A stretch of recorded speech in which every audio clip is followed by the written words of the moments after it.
একটি হামলার পর 10টি দীর্ঘ দিন কেটে গেছে। একজন সাংবাদিক আজ জীবন মৃত্যুর লড়াইয়ে ঢাকা নেওয়া হচ্ছে, আর অভিযুক্তরা তারা ধরাছোঁয়ার বাইরে। এটা কি কাকতালীয়, নাকি এটাই নতুন বাস্তবতা? ক্ষমতার ছায়ায় দাঁড়ালে আইন অদৃশ্য হয়ে যায়। উত্তর হারবাংয়ের ইছাছড়িতে যা ঘটেছে তা কোনো সাধারণ মারামারি নয়, এটি ছিল পরিকল্পিত আক্রমণ। 3 জন সাংবাদিকের উপর প্রাণঘাতী হামলা, মোবাইল কেড়ে নেওয়া, প্রমাণ নষ্টের চেষ্টা, জিম্মি করে অন্য জেলায় নিয়ে যাওয়া, সবই ছিল হিসেব কষে করা। আজ ইকবাল ফারুক জীবন মৃত্যুর সন্ধিক্ষণে। তার পরিবার রাত জেগে দোয়া করছে, সহকর্মীরা উৎকণ্ঠায়। কিন্তু রাষ্ট্র কোথায় দাঁড়িয়ে? আইন শৃঙ্খলা বাহিনীর কাছে প্রশ্ন, 10 দিনে কি করেছেন আপনারা?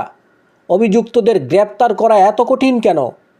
নাকি কারো ফোন, কারো প্রভাব, কারো ছায়া আপনাদের হাত বেঁধে রেখেছে? বাজারে গুঞ্জন আছে, লুকোচুরি চলছে, প্রভাবশালীরা তদবিরে ব্যস্ত, উচ্চ আদালতে দ্রুত জামিনের ছক কষা হচ্ছে।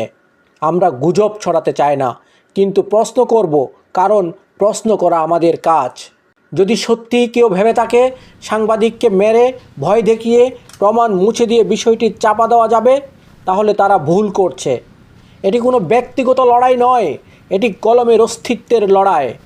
আজ ইকবাল ফারুক, কাল অন্য কেউ। আজ হারবাং, কাল অন্য এলাকায়।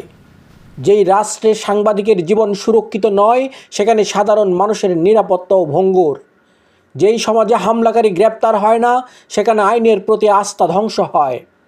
আমরা স্পষ্ট ভাষায় বলছি, বিচার চাই, দ্রুত চাই, দৃশ্যমান চাই।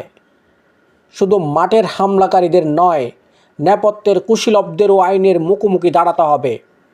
প্রভাব বলয়ের আড়ালে যারা সাহস জুগিয়েছে, তারাও দায় এড়াতে পারে না। আইন যদি দেরি করে, সন্দেহ জন্মায়। আইন যদি নীরব থাকে, আস্থা ভেঙে পড়ে। আইন যদি ভীত হয়, রাষ্ট্র দুর্বল হয়ে যায়। আজ প্রশ্ন একটাই, আমরা কি সন্ত্রাসের কাছে নত হব, নাকি আইনের শাসন প্রতিষ্ঠা করব?